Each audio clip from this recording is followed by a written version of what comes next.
Добрый день, вы смотрите передачу «Акцент». Сегодня в студии работает журналист Марьяна Тертыкова.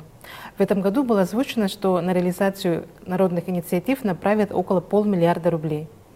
Теперь предложения и проекты якутян по обустройству территорий получат поддержку в виде субсидий из госбюджета республики. Это позволит жителям городов и поселков самим решать, на какие цели расходовать средства. В этом году поступило более 500 заявок о том, какие заявки отобраны и на строительство каких объектов планируется направить финансирование, нам сегодня расскажет заместитель министра финансов республики Надежда Иннокентьевна Филиппова.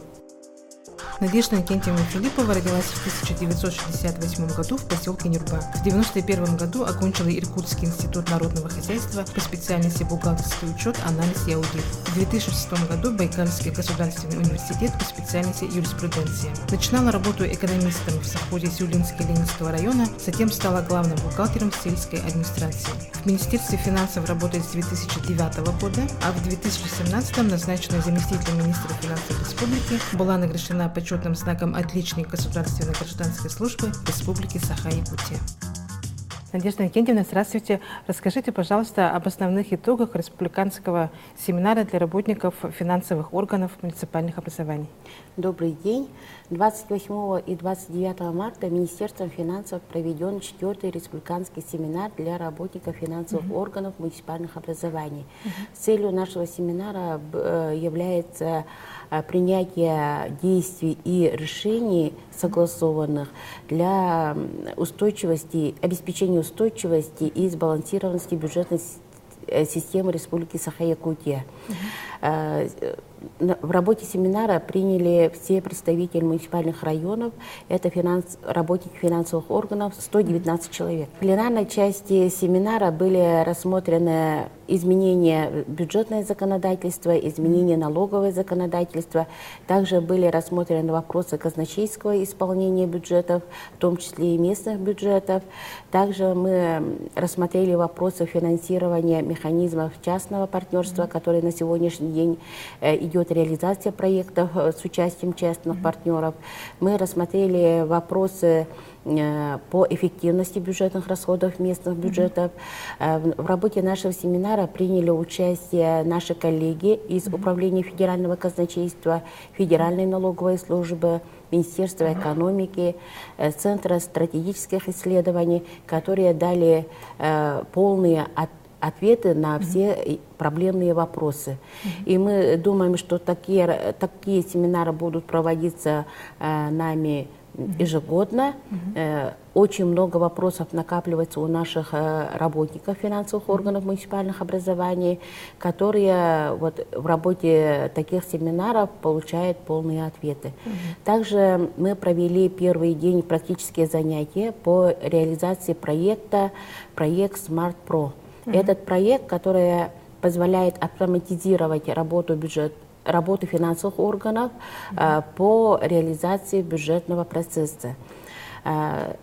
Это обучение было проведено с участием представителя компании K-System, с которыми мы давно работаем.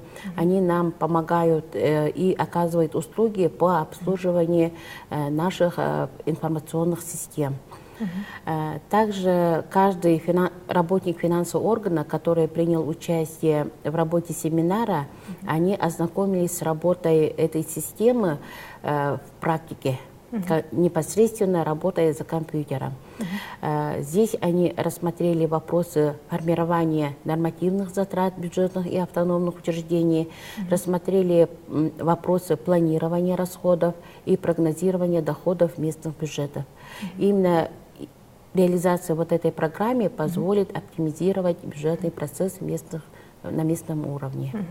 А какая финансовая помощь оказывается из госбюджета республики муниципальному образованию?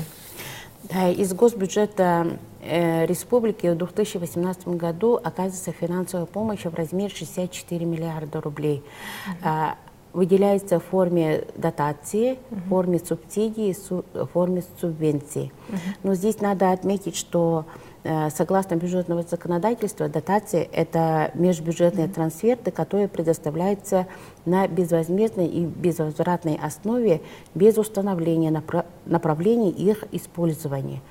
А субсидии — это тоже межбюджетные трансферты, предоставляемые в целях софинансирования расходных обязательств муниципальных образований, которые возникают при решении вопросов местного значения. А субвенции — это тоже межбюджетные трансферты, предоставляемые в целях финансового обеспечения переданных государственных полномочий. Вот межбюджетные трансферты — это финансовая помощь, которая оказывается из республиканского бюджета на уровень местных бюджетов. Надо здесь отметить, что из республиканского бюджета муниципальным образованием мы предоставляем субвенции 23 вида, а субсидии — это 31 вид. И потому что здесь они разные, и у нас 20 главных распределителей бюджетных средств являются как бы министерства и ведомства, которые перечисляют эти межбюджетные трансферты. Например, если так рассказать, и вот по теме нашего разговора, да, Министерство финансов является уполномоченным органом, которое реализует программу поддержки местных инициатив. Вот мы знаем, что в этом году поступило более 500 заявок на поддержку народных инициатив. Да? Расскажите, пожалуйста, какие из них будут реализованы и всем ли муниципальным образованиям будет выделено финансирование? Да, действительно, в этом году мы являемся уполномоченным органом по реализации программы поддержки местных инициатив. В этом году на конкурсный отбор поступило 502 заявки. Из поселений это 472 заявки, из муниципальных районов 24 заявки и от городского округа Жатай 3 заявки. Все заявки рассмотрены конкурсной комиссии, и на сегодняшний день уже итоги конкурса подведены.